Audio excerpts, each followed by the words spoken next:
نتهم من جمع المال وجمع الملايين، من حرام أو من حلال من سئلانين. Now, before I start reading, I want to mention a case for you, insha'Allah ta'ala, that it might open a door on me or it may not, but you need to know about it, insha'Allah. So, what's the judgment of buying a ticket? I'm going to answer the question. What's the judgment of buying a ticket? Yani, like, can you buy a movie ticket? Can you buy a ticket to the amusement park? Can you buy a ticket for the bus? What's the judgment for buying a ticket? All right. So there's a difference, firstly, between buying a ticket for the bus and buying a ticket for the movies or for the amusement park. The difference is that what you're paying for, actually, when you buy the ticket for the bus, is the trip, not the ticket. Right? Okay. So someone will say, also, if you're going to the movies, you're paying for the movie, not really paying for the ticket. Okay. So, but the difference is you can pay for a bus trip religiously. There's nothing wrong, there's nothing invalid about paying for a bus trip. But can you pay for watching the movie, or can you pay for playing in the amusement park? You can enter and go and watch the movie. You can enter there. That's not haram. Entering there is not haram. Watching it, just watching it. I'm not talking about liking something haram. If there's something haram in the movie, I'm not talking about that. Watching it is not haram. Looking at it, entering there and watching the movie, none of that is haram by itself. Also, you can enter into the amusement park and you can play there. None of that is haram. But you cannot pay to enter into the amusement park. I'll mention that one first. Why you can't pay to enter the amusement park? Because it's not a valid service only, just to enter. Just to step inside, that's not a valid service to pay for. So someone might say, well, you're paying to be able to play with everything that's there. Okay. How so, though? Like, what type of contract is it? It's not a sale. You didn't buy anything unless you want to claim that you bought the ticket. So if you bought the ticket, then your deal is done. You purchased a ticket, assuming it's a piece of paper also. I'm not talking about something virtual yet. If you bought the ticket only, if you purchased it, then your deal is done. You got your ticket. Now you can use it for a bookmark if you like. You can write your phone number on there if you want. But your deal is done. You purchased your ticket, and that's it. So, okay, one would say, no, I didn't just buy the ticket and that's it. I want something else. Yeah, yes, you want something else, not the ticket. That's not really what you're paying for. So, did they sell you something? No. Did they rent something to you? Someone might say, yes, they're renting to me all of that stuff in there. No, they're not, actually. They're not for several reasons. One is if they're renting it to you, they're renting it to other people too, and that's not valid. Like, if I'm renting a house right now, can the owner of the house turn around and rent it to someone else while I'm renting it? No, you can't do that. If you're renting something out to someone, if you have a tenant, while that person is under the lease, can you turn around and rent it to another person also? No, you can't do that. That's not valid. So they didn't rent anything to you. Or else they rented it to other people too, and then it's not valid anyway. So it's not a rental. They didn't sell you anything. They didn't rent you anything. So what did you pay for? Just to step inside only? So remember the rule. You can purchase something that has a religiously recognized benefit. A religiously recognized benefit. Now, let me give you a different scenario, though. Let's say someone paid, again, for a paper ticket. I'm not talking about virtual yet. Let's say somebody paid for a paper ticket. And they were selling that paper ticket for $25. That's valid. You can do that. That's not haram. It's not even haram. Because you can sell something for as much or little as you want. That's the religious judgment. You can sell something for as much or as little as you want. Those who said that you can't overcharge people, they don't know. There's no such thing religiously as overcharging someone. You can sell something for any amount you want. The Messenger of Allah refused to put a cap on prices. He was asked about that explicitly, and he refused to put a cap on prices. So we refuse to put a cap on prices. And whoever puts a cap on prices, then he does what the Messenger of Allah refused to do. So someone can sell you a ticket for a piece of paper for $25. That's valid. It's not haram. But now your deal is over and done with. Okay. Well, what if you walked up to somebody with this piece of paper that cost you $25 and showed it to a guy and he let you walk inside of the park and he took it from you also? Can you give him a $25 piece of paper as a gift? Because that's your piece of paper now if you purchased it. Can you give him a gift, which is a bookmark, for example? Can you give somebody a bookmark as a gift? Can you give somebody like your card, your business card, and just give it to them and now it's theirs? Yeah, you can do that. So if you had a piece of paper that cost $25 and then you walked up to a guy at a gate and said, "Here, man, you want this?" And then he takes it from you and just lets you walk in. Well, I don't know that that's haram. Now, somebody might say, what's the point of all of that? You got to the same result in the end. The point is doing the contract in a valid way. What are you paying for? What type of contract are you doing? Are you doing a sale? Then you have to follow the religious rules of a sale. Are you doing a rental? You have to follow then the religious rules of a rental. And if you're doing any other type of deal, then you have to follow the religious rules of whatever that deal is. And if it's a deal that the religion does not permit, then you cannot do it, even if you want to. Movie ticket is like that. But you have also another option when it comes to a movie. Not that I'm encouraging you to do that, but if you're going to do it, then don't do it in a haram way. Yani, because you could be doing something better with your time, like studying. But if you're going to do that, spend your money on it, then spend your money in a way that's not haram.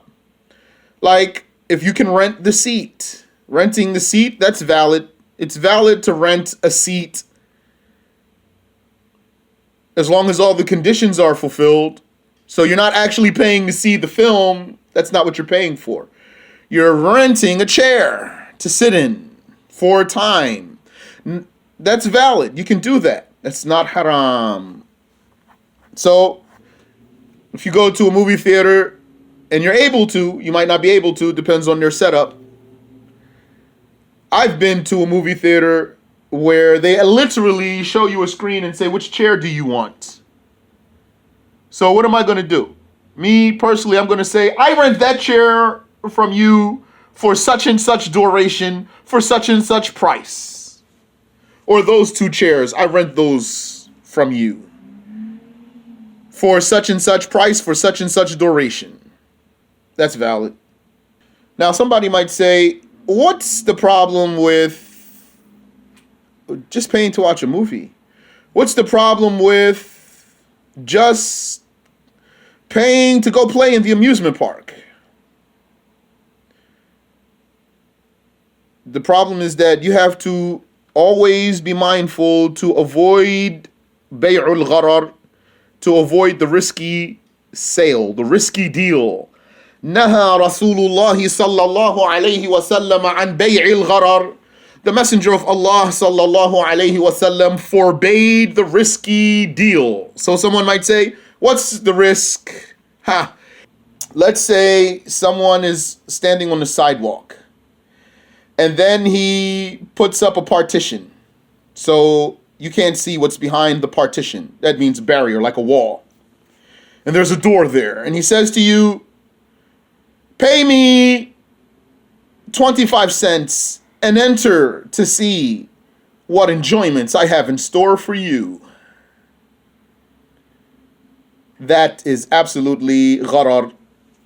What's the definition of bay'ul gharar? It is any deal in which one or both sides do not know the outcome. Any deal in which one or both sides do not know the outcome.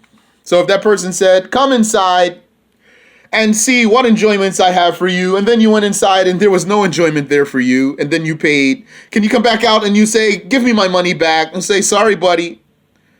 What if you said, but I didn't enjoy anything and I didn't find anything entertaining about it?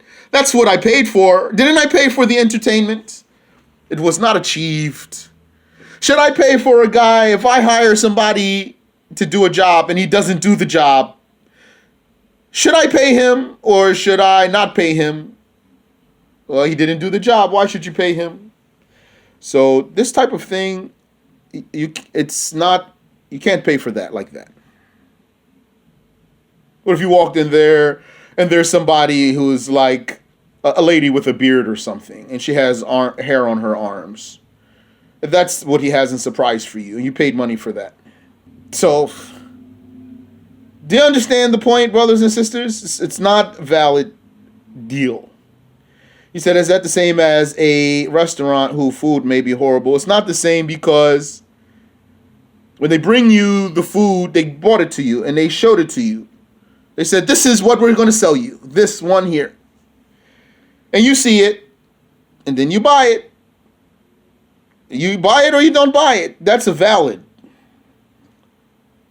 That's not the same. If you don't like it, mashallah, it happens. It's not the same though. In the first place, you know what you're buying.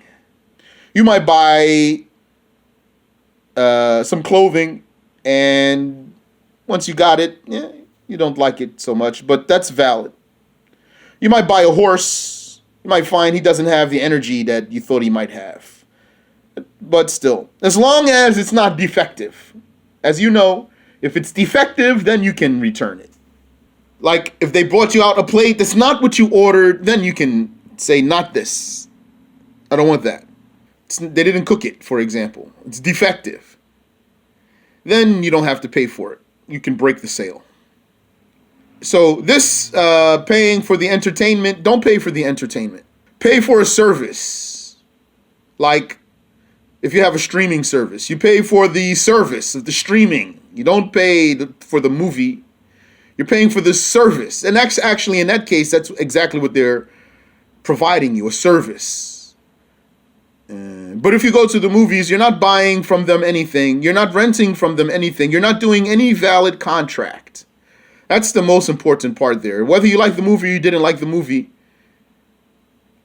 you're not doing a valid contract. You're not buying anything. The contracts are known. Bay' sales, ijara, renting, and other types of contracts.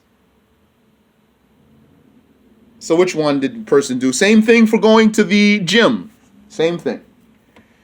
If you go to the gym, what are you paying for? Just to go inside the building? It's not valid. You can't do it like that. They're not, did you buy something? No. Did you rent something? No. What if someone says, somebody might ask me, but you're like renting, you're paying for the permission to enter at any time for a whole month, for example.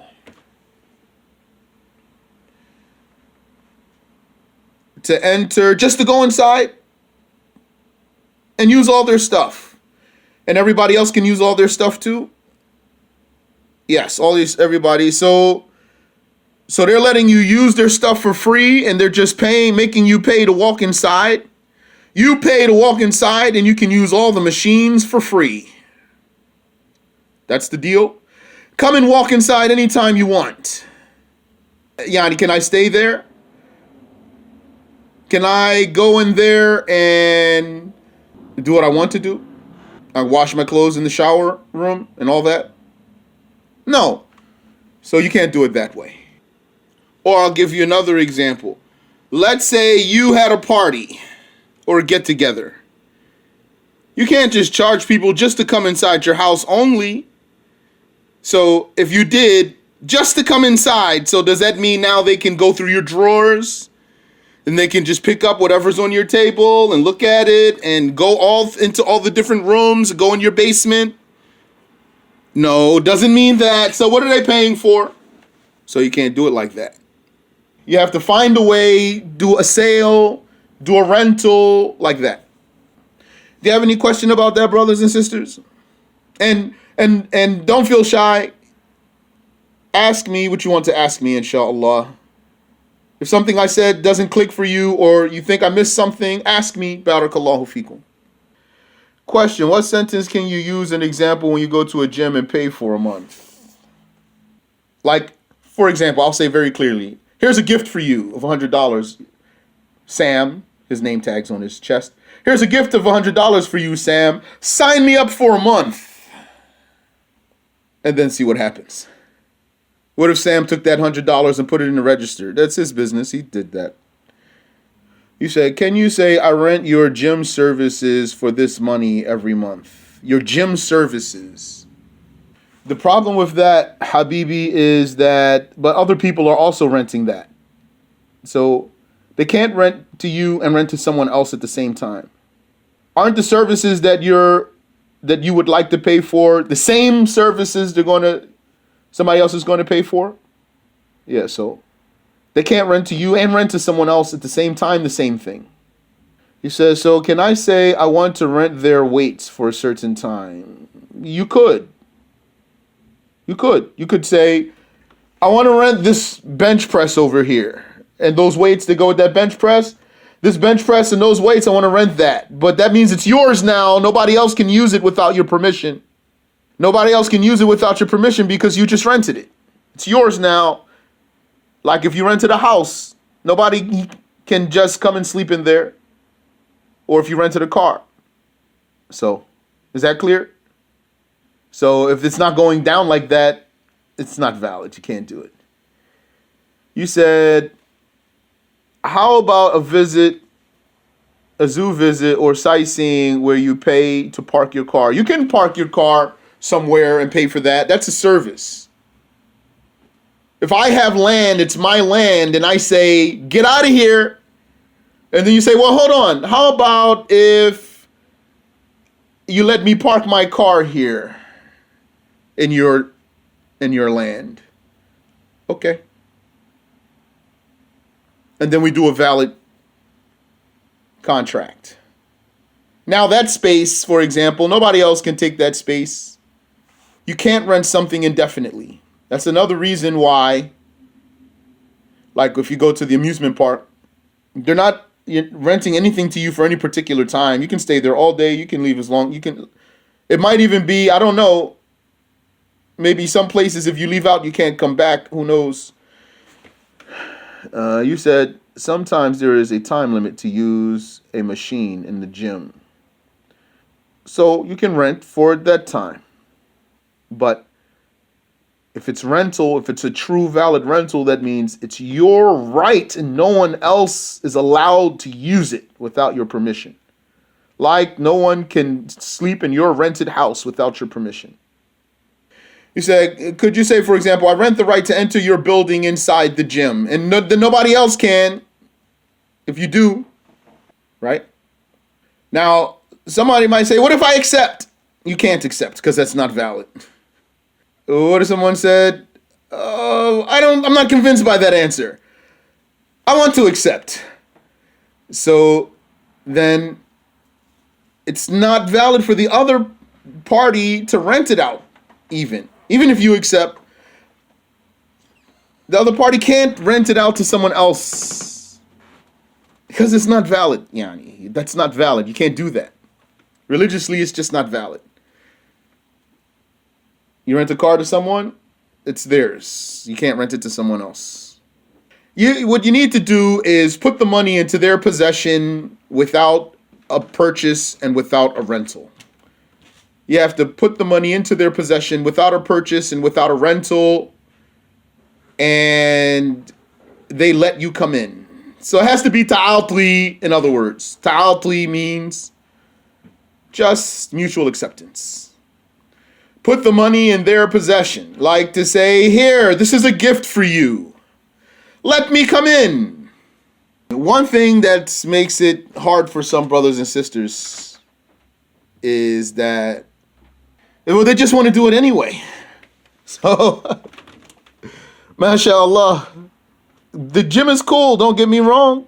I'm not trying to tell you don't go to the gym. You just have to do your contract right so that you don't commit something haram. So what about like a trainer? What about if you get a trainer? Okay. Go to the gym. You can hire someone to train you. That's valid. That's valid. Meaning, basically, you can hire a teacher or a trainer. Like, you can hire someone to teach you to swim or like that. You can hire someone to teach you to fight and like that. And then you just do a valid contract. And when you hire that person, nobody else can hire him also at the same time. Right? Because basically that makes it valid for the argument to become, hey, it's my turn. I paid for this time now. No, it's my turn. I paid for this time now. But on the other hand, brothers and sisters, don't be shy necessarily about these cases of like how to word these contracts sometimes. Because if you're giving them the money they want, most of the time they'll accept. They're just going to find it strange that you're going out of your way to just give them the money they want and then do the thing that they want, that you want to do anyway. And also a person who doesn't understand the rules of the religion. What would a person say? Like somebody might say, what you're talking about, say to me, what you're talking about is basically just, what's the word I'm looking for? Like playing with words or trying to get around something. So if somebody said like that, that means they don't understand very well. It's not playing with words. It's just trying to do something in the valid way. Allah Ta'ala made rules. So you do it this way, or you do it this way, or you do it this way. And the one that's in the middle, you can't do it that way. Now, virtual issue is even more tricky. Because now it's likely a case where they're not even selling you anything at all. At least if they were selling you a ticket, you could actually buy a physical piece of paper and do a valid sale. Once you go virtual, that means now you're going to pay for a download or a delivery. Buying online basically means one of two things, a download or a delivery. Right? Now, for what we're talking about a download, so they're going to send you some kind of a link or barcode or something like that. And this link or barcode, you can't even use it for anything but to get inside of their facility. If it were a ticket, a paper ticket, at least I could use it for a bookmark if I wanted to. Or I could maybe pick some stuff out of my teeth or write my phone number on it. But if you just send me only some virtual link or barcode, I can't even do anything with that except enter your place, which is something I can't pay for in the first place. I don't know how that's valid personally. From the rules that I know, I don't know how that's valid. ضايعين حال حال ونفس موت تشبع موت تشبع عمر الإنسان يلي راح